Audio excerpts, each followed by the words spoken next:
On est avec Sylvie Ohaillon. Bonjour Sylvie. Bonjour Marie-Charlotte. Alors Sylvie, tu es l'auteure et maintenant la réalisatrice du film Papa Was Not a Rolling Stone qui sort mercredi et qui est l'histoire de ta vie. Oui. Alors pour commencer, j'ai adoré ce film. Je l'ai trouvé à la fois beau et terrible. Beau parce que je l'imagine romancé et terrible parce que s'il est authentique, c'est vraiment ta vie. Et ma première question, c'est comment t'es venue l'écriture c'était d'abord un livre, c'est ça? Oui, d'abord un livre, ouais, d'abord un roman. Comment ça m'est venu? Écoute, période de grosses galères, je divorce, mon mari a des maîtresses, après je me fais virer. J'ai deux petits-enfants, donc je perds mon taf, mon mari. Et dans le malheur, il y a toujours une lueur d'espoir et de lumière. Donc là, je rencontre mon deuxième mari et qui me dit écoute, t'as une histoire personnelle qui est lourde, écris-la, quoi. Écris-la, allège-toi. Et moi, j'ai toujours écrit, mais de façon très complexée, parce que j'avais lu les grands auteurs. Donc j'ai gardé des cahiers par devers moi. Et puis là, mon second mari, il m'a dit crache ton truc, vomis ton truc, c'est pas grave si c'est imparfait. T'es tellement quelqu'un de sincère que forcément, il y aura quelque chose de bien à en sortir. Donc je me suis sauvée à New York et je me suis enfermée 6 semaines dans une chambre d'hôtel. J'ai déroulé le texte. Je suis rentrée en septembre. Je l'ai envoyé à un premier éditeur, à Robert Laffont. La patronne de Robert Laffont m'a rappelé tout de suite en me disant écoutez, vous n'allez nulle part, vous venez me voir, je vais vous publier. Et voilà. Et le livre est sorti et puis il a eu un prix littéraire et un petit prix littéraire, hein, la Closerie des Lilas, mais un prix quand même. Et il a fonctionné de fil en aiguille. Voilà. D'accord. Et dès le départ, tu as eu l'envie d'en faire un film ou comment est venue ensuite Oui, l'envie? D'accord. oui, en fait, dès le départ, j'ai contacté Sylvie Véred parce que je sortais. En fait, je venais juste d'écrire mon histoire. Et au début septembre, il y a Stella qui sortait au cinéma. Et je suis sortie de la projo de Stella et j'ai dit putain, il faut qu'elle réalise mon histoire. Et donc j'ai envoyé un Facebook et j'ai dit voilà, j'ai écrit une histoire. Si ça vous plaît pas, oubliez-moi. Si ça vous plaît, rappelez-moi. Voilà. Elle m'a rappelé. On a travaillé ensemble et puis elle m'a dit moi j'ai fait mon histoire avec Stella, je ne vais pas réaliser ton histoire. En revanche, je peux t'aider à structurer ton scénario. Donc on a coécrit le scénario. Et puis après, elle m'a poussée à la réalisation. Mon producteur aussi, Michael Gentil, m'a poussée à le mettre en image parce qu'ils m'ont dit on pense que tu en es capable. Voilà. Il y a plusieurs répliques dans le film qui vraiment sont puissantes, elles résonnent dans les tripes. Et je me demandais si elles étaient authentiques, si tu tenais un journal déjà quand tu étais ado, et que c'est vraiment ces mots-là qui sont sortis à ce moment-là, ou est-ce que tu as réécrit un petit peu J'ai réécrit un petit peu. Après, la langue, par exemple, ma grand-mère qui dit avec la nourriture, c'est 3 fois par jour tu choisis ta vie. Ça, c'est une phrase que j'ai toujours entendue dans mon enfance. Ma grand-mère, elle vient du bled, tu vois, elle a des valeurs très terre-à-terre. Elle a élevé ses enfants ici en France, elle est déracinée et elle s'est accrochée à des choses concrètes. Bon, elle est juive en plus, donc nourrir ses gosses, bien manger. En fait, la leçon de ma vie, c'était tu manges bien, tu dors bien, c'est la base, et tu ne fais pas de mal aux gens. Voilà, tu ne fais pas de mal aux gens. C'était la règle de base de mon éducation. C'est passé le casting, parce que je me mets à ta place une seconde, ça doit être vraiment bizarre de choisir quelqu'un qui va interpréter ton rôle en plus. Enfin, je trouve que c'est un film super intime en fait, parce que j'avais pas lu le livre, mais alors Ouais. j'étais presque un peu gênée Ouais. de te voir comme ça à l'écran. Ouais, alors tu vois, tu soulèves un truc très important, c'est que tu dis j'ai pas lu le livre, et en fait, comment dire, l'inimité, elle a eu lieu pendant le livre. C'est-à-dire, et en fait, cet exercice-là, il permet de passer à l'image. Parce que moi, je suis comme toi, j'étais terrorisée, je suis très pudique. Quand tu écris un livre, tu es toute seule dans ton coin, avec ton papier, ton stylo, tu parles à personne, après tu le mets à la poste. Puis après, ça existe malgré toi, tu sais, donc tu es un peu tout seul. Quand tu es au cinéma, tu dois te confronter à des gens, des techniciens, des acteurs, des scènes de baise, tu vois, des trucs comme ça. C'est assez violent. Et c'est pour ça que le film, quand même, il est assez pudique. Et j'ai pas lâché les chiens, parce que sinon, il y en aurait eu partout. Et puis, j'ai choisi une actrice dont je savais, c'était le mot le plus important, qu'elle serait digne. Et parce que off, avant que la caméra s'actionne, avant que je la choisisse pour jouer le rôle, j'ai rencontré beaucoup de jeunes filles. Et elle n'a pas essayé de me draguer, elle n'a pas essayé, tu vois, elle était très digne, quoi. Et il y a beaucoup de jeunes filles qui m'ont dit, de jeunes actrices, qui m'ont dit oh, tu sais, moi aussi, mon père est parti, moi aussi je suis actrice parce que ma mère me tapait, etc. Et j'ai trouvé ça un peu obscène, en fait. Et Doria, elle a son histoire qui lui appartient, qu'elle m'a racontée bien après, au milieu du tournage. Mais avant que je la choisisse, elle est restée très droite, très digne. Et je me suis dit, ah, c'est bien. Et puis une chose, c'est qu'elle est arrivée au casting et elle avait lu mon livre. Et moi, j'aime bien les gens qui travaillent, qui font bien leur boulot, quoi, tu vois. Ce qui n'était pas le cas de toutes les actrices. D'accord. Un autre personnage central dans le film, c'est la Courneuve. Pour moi, c'est le décor du film, mais je l'ai plutôt senti comme un personnage à part entière. Et en plus, il y a une relation particulière avec ce personnage, puisque à la fois tu l'aimes, il y a un vrai amour, il y a une dédicace très belle à la fin, mais il y avait aussi un besoin de partir. Est-ce que tu t'es réconciliée avec ces deux sentiments? C'est comme ta mère. Tu vois, ta mère, tu l'aimes, tu grandis entre ses bras. Moi, la cité, j'ai grandi entre ses murs. Mais ta mère, un jour, tu la quittes. Tu vas faire ta vie, mais tu reviens le dimanche chez ta mère. Moi, le dimanche, je rentre à la Courneuve. Tu vois, ma famille est toujours là-bas, ma mère, ma grand-mère. La projo, l'avant-première, j'ai décidé de la faire à la Courneuve, avec l'accord de Pathé, mais c'était ma demande. Parce que c'est comme ta mère. Il y a un moment donné, il faut quitter les jupons de ta mère. C'est trop petit. Et j'ai quitté ma mère, mais le dimanche, je rentre voir ma mère. C'est intéressant parce qu'effectivement aussi dans la relation mère-fille, très complexe dans ton film, j'ai l'impression que c'est une histoire très particulière que tu racontes, c'est la tienne, mais qu'on est énormément de gens à pouvoir se reconnaître dedans. Est-ce que tu avais conscience de ça quand tu as à la fois écrit ton histoire et ensuite adapté au cinéma? Oui. En fait, moi, j'essaie toujours... tu vois, c'est comme quand j'écris un bouquin. Là, j'ai un livre qui va sortir en janvier, mais avant ça, j'ai écrit un livre qui est sorti en janvier 2014, qui s'appelle Bonheur marié, où en fait, les gens pensent que je raconte mon divorce, alors que pas du tout. Et c'est un message à l'adresse des femmes pour dire, ok, vous pouvez vous faire tromper, vous pouvez vous retrouver toute seule dans Paris ou dans une grande ville, vous pouvez ne pas avoir de mec, vous pouvez être homosexuel et avoir honte de l'être.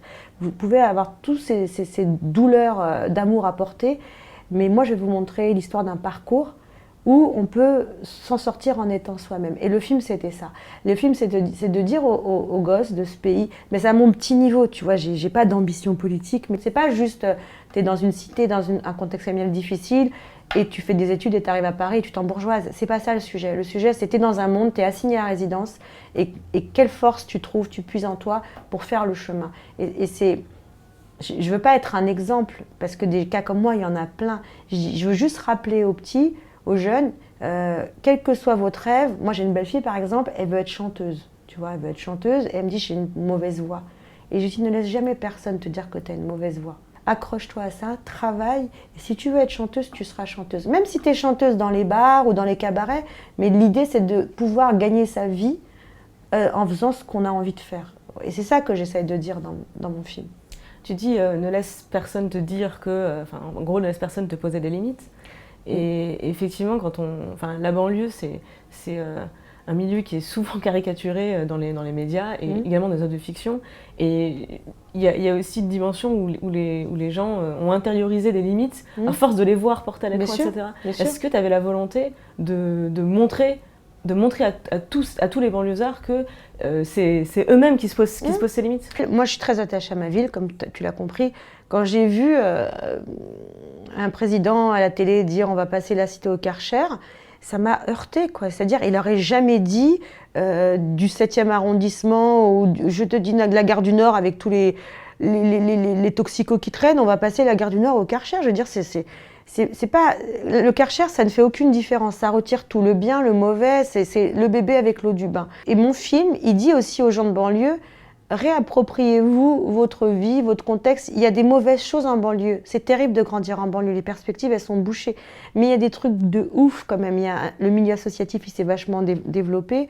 Moi, ma ville, à mon époque, j'ai fait le tour du monde grâce à la mairie de La Courneuve. Donc il y a des choses très belles qui existent en banlieue. Chez nous, les gens se retrouvaient en bas. Alors c'était dû à un truc mauvais, c'était dû à l'exécuter des appartements. Mais au moins, à quelque chose, malheur est bon. On se retrouvait dans la cité et on échangeait calmement entre nous.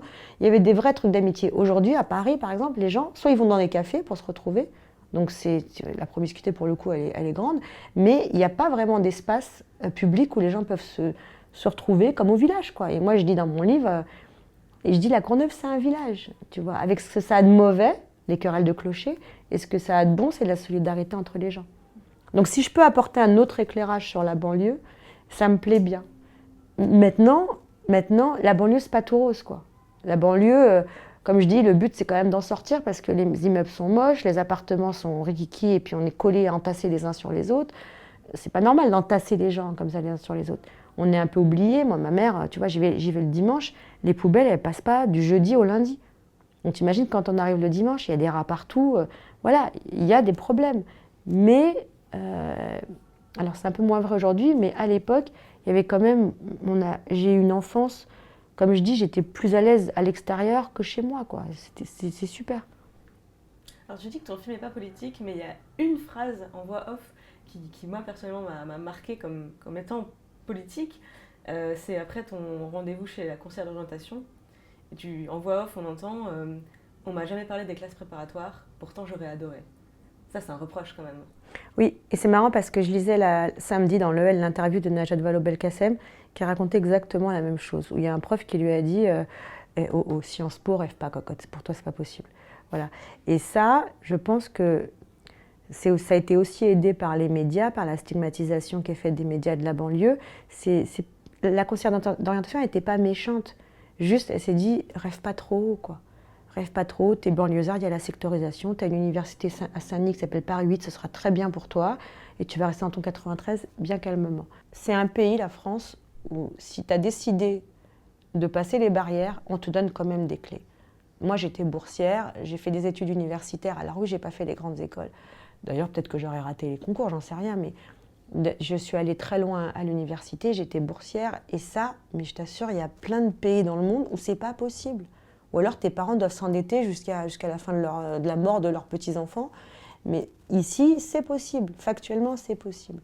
C'est ça, en fait, les problèmes matériels et objectifs à la mixité sociale, à l'ascension sociale, etc. Il y a des solutions qui sont mises en place. En France, il reste vraiment beaucoup de barrières psychologiques et mentales. Ouais. C'est un vieux pays, la France. Bah, t'as vu la manif pour tous hier, là.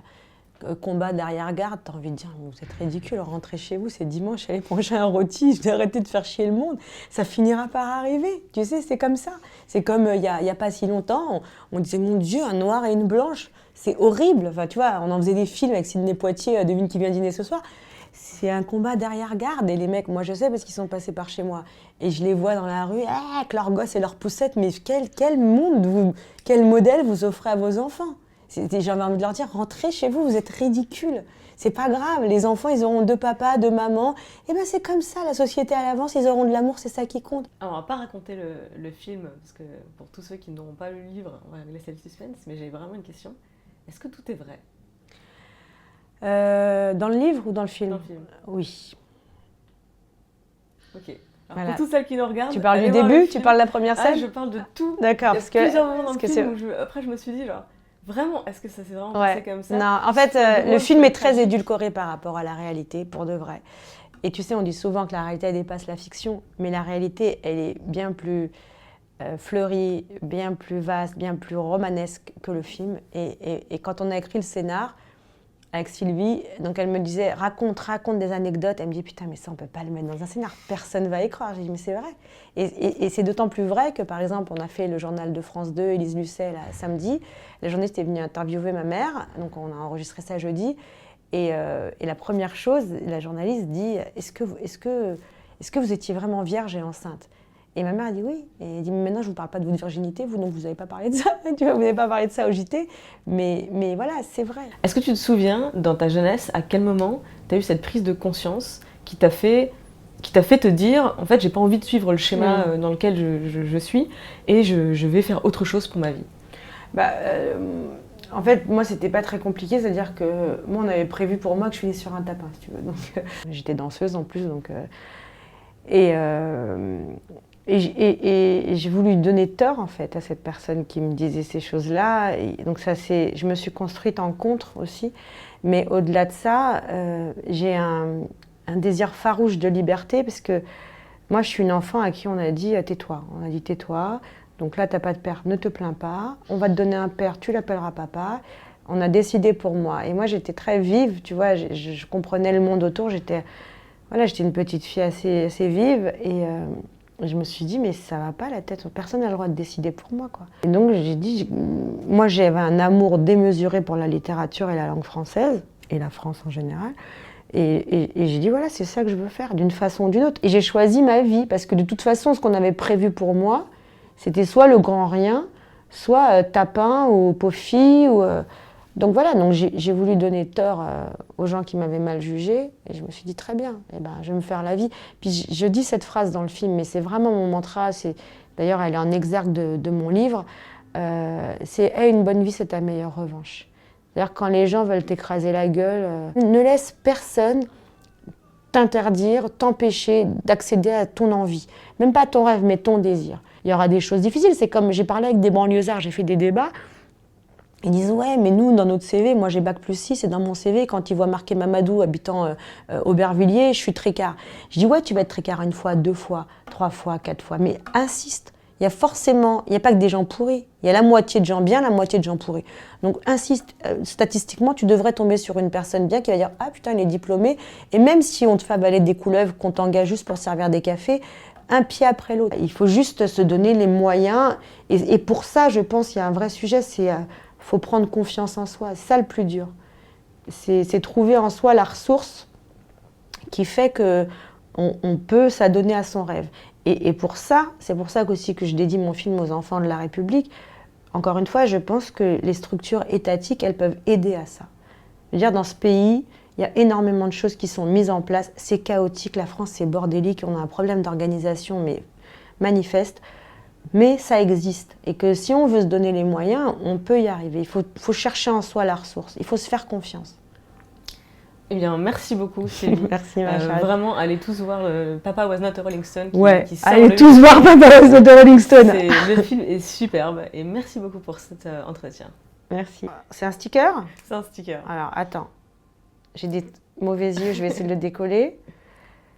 Donc, je lis Mademoiselle et j'en ai une grosse paire. Bon, moi, j'en ai pas une grosse paire, mais je veux bien mettre le sticker là sur ma paire, sur ma petite paire. Voilà. En espérant qu'une grosse paire advienne dans la nuit. Merci beaucoup.